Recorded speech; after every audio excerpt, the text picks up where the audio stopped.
Assalamualaikum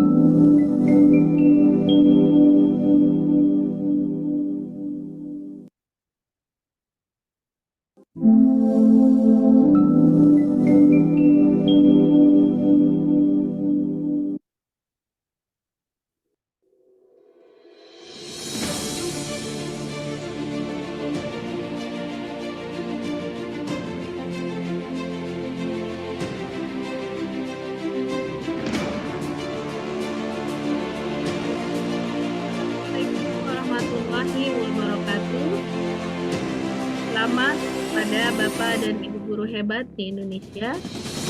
Perkenalkan, saya Devi Novita Herman, Wakil Kepala Sekolah Bidang Kurikulum dari SMP Al-Azhar Cipabudi Cibinong, akan menyampaikan aksi nyata pada platform Merdeka Mengajar dalam tema merencanakan dan menentukan waktu, tema dan tim fasilitasi proyek penguatan profil pelajar Pancasila.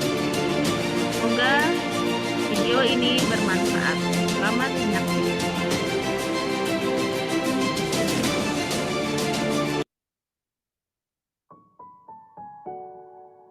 Bapak dan Ibu guru hebat, tentunya kita pernah mendengar pertanyaan tentang apa itu profil pelajar Pancasila dan mengapa proyek penguatan profil pelajar Pancasila itu diperlukan.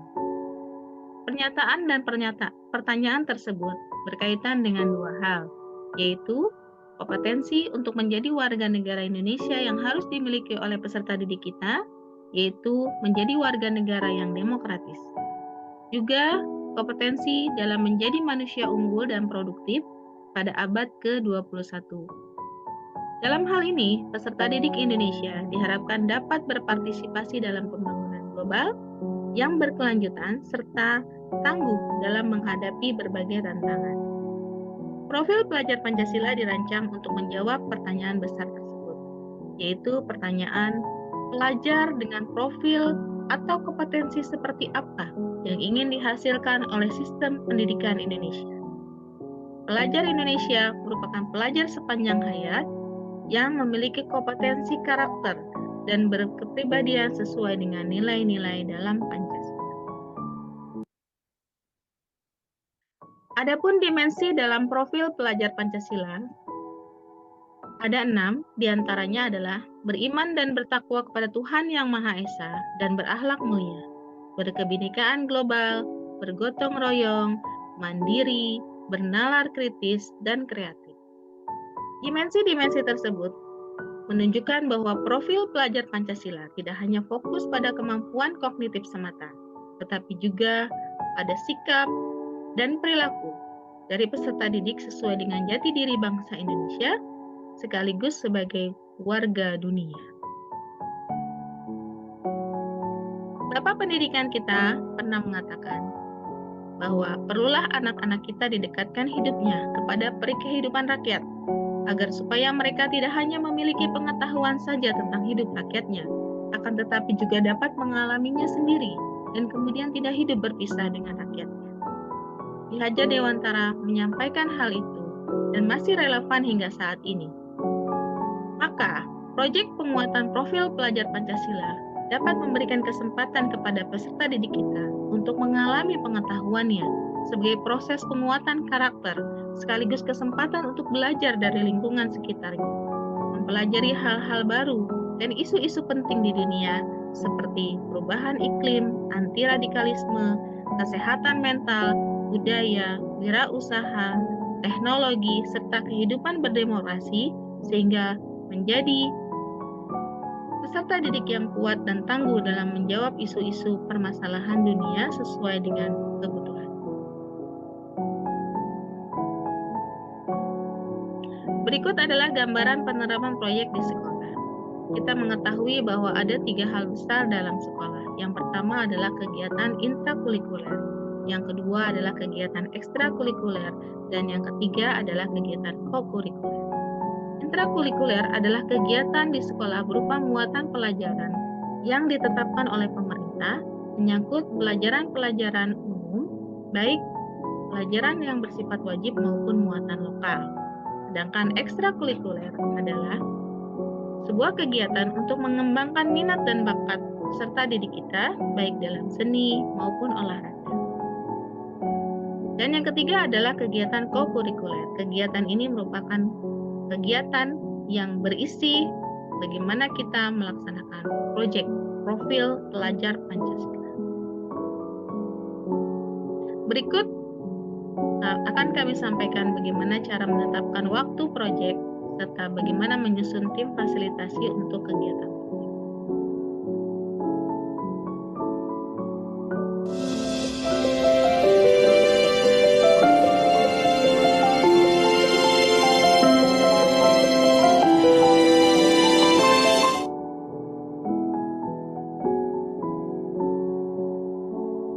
Sesuai dengan panduan dalam penyusunan proyek profil pelajar Pancasila, ada 6 langkah dalam mendesain pelaksanaan proyek. Yang pertama adalah perencanaan proyek. 1. Merancang alokasi waktu dan dimensi profil pelajar Pancasila, di mana satuan pendidikan dapat menentukan alokasi waktu dan pelaksanaan proyek dan menentukan dimensi untuk setiap tema, serta dapat memetakan sebaran pelaksanaan proyek pada satuan pendidikan masing-masing. Yang kedua, membentuk tim fasilitasi proyek. Pimpinan satuan pendidikan menentukan pendidik yang tergabung dalam tim fasilitasi proyek yang berperan sebagai perencana proyek, membuat modul proyek, mengelola proyek, dan mendampingi peserta didik dalam proyek pembuatan profil pelajar Pancasila hingga melakukan asesmen proyek. Yang ketiga, identifikasi tingkat kesiapan satuan pendidikan. Pimpinan satuan pendidikan dapat menilai tahap pelaksanaan proyek berdasarkan tingkat kesiapan satuan pendidikan. Pemilihan tema umum. Yang keempat, pemilihan tema umum. Tim fasilitasi bersama pimpinan satuan pendidikan memilih minimal 2 tema pada fase A, B, dan C, dan 3 tema pada fase D, E, dan F. Dari 7 tema yang telah ditetapkan oleh Kemendikbud-Dikti untuk dijalankan dalam 1 tahun ajaran berdasarkan isu yang relevan di lingkungan peserta didik. Yang kelima, menentukan topik spesifik. Dari tema besar tersebut, tim fasilitasi dapat menentukan topik apa yang menarik untuk dilakukan sebagai nama proyek ke depannya nanti. Dan yang terakhir adalah merancang modul proyek. Tim fasilitasi bekerja sama merancang modul proyek, berdiskusi, dan menentukan elemen sub-elemen profil, alur kegiatan, serta tipe-tipe asesmen yang sesuai dengan tujuan dan kegiatan proyek.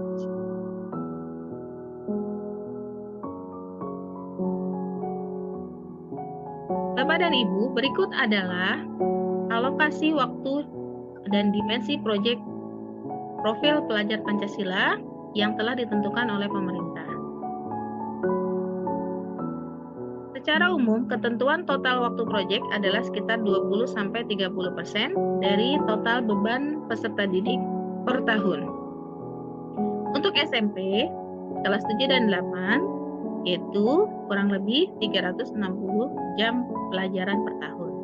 Kelas 9, kurang lebih 320 jam per tahun. Adapun waktu yang dipilih, waktu yang dapat satuan pendidikan tentukan dalam menentukan proyek itu ada 3. Yang pertama adalah menentukan 1 hari dalam seminggu untuk pelaksanaan proyek. Misalnya pada hari Jumat, di mana seluruh jam pelajaran pada hari Jumat digunakan untuk kegiatan proyek. Yang kedua, mengalokasikan 1-2 jam di pelajaran terakhir khusus untuk mengerjakan proyek, untuk mengeksplorasi kegiatan proyek sebelum peserta didik pulang. Dan yang ketiga, dengan mengumpulkan dan memadatkan pelaksanaan tema dalam 1 periode waktu, misalnya 2 minggu atau 1 bulan. Bisa dilakukan setelah penilaian tengah semester atau sumatif tengah semester. Atau bisa dilakukan setelah penilaian akhir semester atau sumatif akhir semester sesuai dengan durasi waktu yang ditentukan. Berikut adalah jadwal pelajaran dari sekolah kami terkait dengan penetapan waktu proyek. Di sini kami sepakat untuk melaksanakan proyek itu di setiap hari Jumat setiap pekannya. Tujuan dari penerapan ini adalah agar guru atau tim fasilitasi bisa merancang proyek lebih lama dan lebih teratur, sehingga tidak bertumpuk satu sama lain dalam mengerjakannya.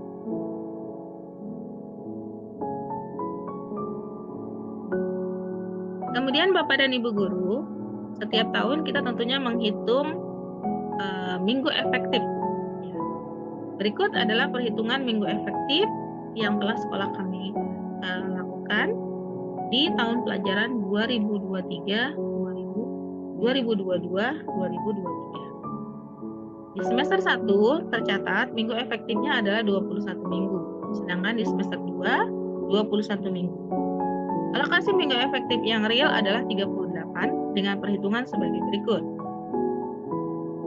Minggu efektif di semester 1 21 dikurangi dengan 2, yaitu pada saat kita melaksanakan PTS atau sumatif tengah semester dan PAS atau sumatif akhir semester. Hingga jumlah minggu efektif semester 1 adalah 19. Sama halnya dengan perhitungan di semester 2. Sehingga ketika dijumlah, minggu efektif selama 1 tahun adalah 38 minggu efektif. 38 minggu efektif inilah yang menjadi dasar dalam perhitungan dan mengalokasikan waktu untuk proyek. Berikut penjelasan.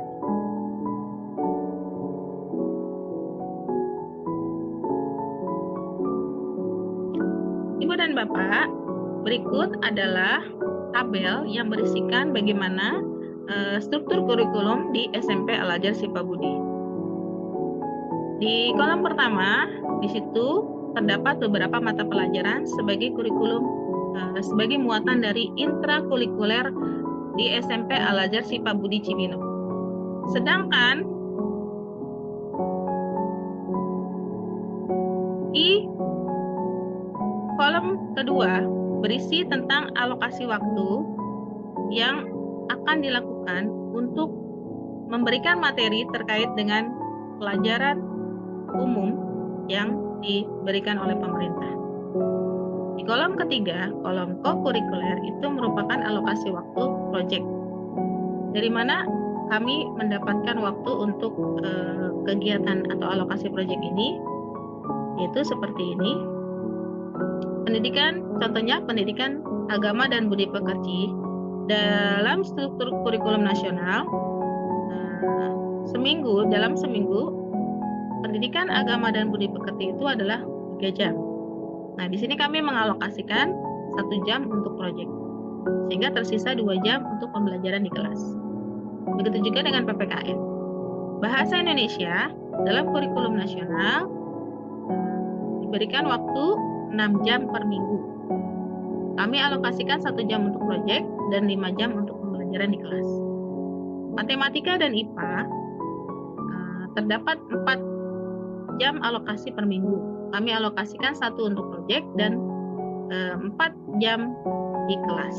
Begitu seterusnya, sehingga akhirnya terkumpul untuk kegiatan proyek ini adalah 380 jam pelajaran. 380 jam pelajaran ini jika dialokasikan dalam persentase, yaitu 21% dari total JP per tahun siswa, yaitu 8.824 JP. 380 JP ini nanti yang akan kami sebar ke dalam 3 kegiatan proyek. 380 JP ini kami ibaratkan dengan 38 kali pertemuan atau 38 minggu, dan 38 minggu itu yang akan kami bagi menjadi 3 proyek. Kurang lebih satu proyek itu sekitar 120 JP atau 12 kali sampai 14 kali pertemuan selama melaksanakan satu tema. Untuk lebih jelasnya, berikut gambaran pembagian waktu sesuai dengan tema-tema yang telah kami tentukan sebelumnya.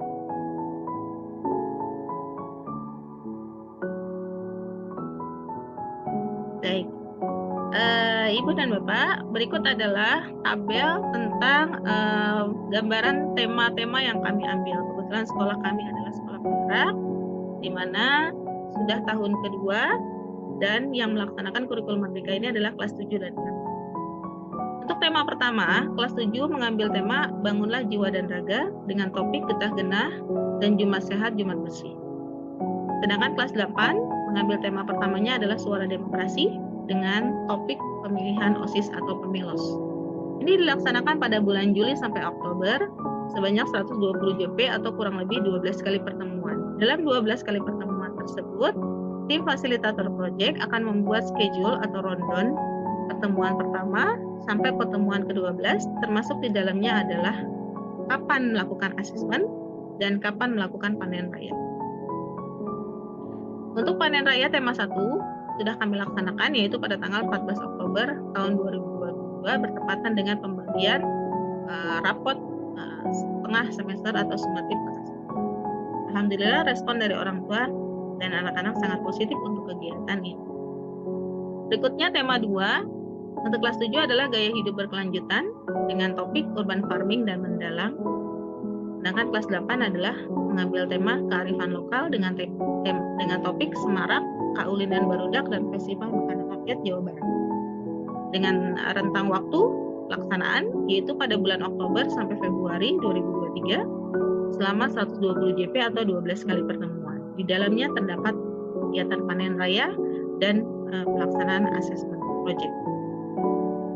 Yang ketiga, tema 3, kelas 7 mengambil tema kewirausahaan dengan topik warawiri atau kewirausahaan yang mandiri, dan kelas 8 mengambil tema berkebinekaan global dengan topik pentas seni budaya Nusantara atau dengan istilah pensitara.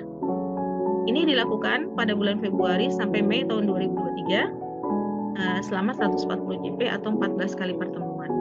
Sedangkan panen raya pada tema 3 dilaksanakan pada 26 Mei tahun 2023. Ini dilaksanakan secara gabungan kelas 7 dan kelas 8. Demikianlah Bapak Ibu untuk penentuan waktu proyek, kemudian mendistribusikannya untuk 3 tema yang akan dilaksanakan, dan ini menjadi panduan dari tim fasilitator untuk membuat schedule kegiatan sehingga 3 tema tersebut dapat dilakukan dan dilaksanakan selama 1 tahun pelajaran.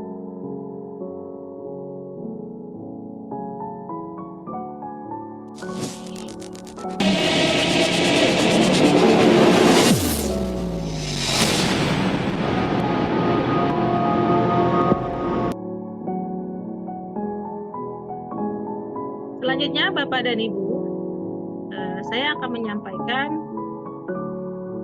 setelah kita menentukan tema, kemudian alokasi waktu, maka kita akan membuat tim fasilitasi. Bentuk tim fasilitasi.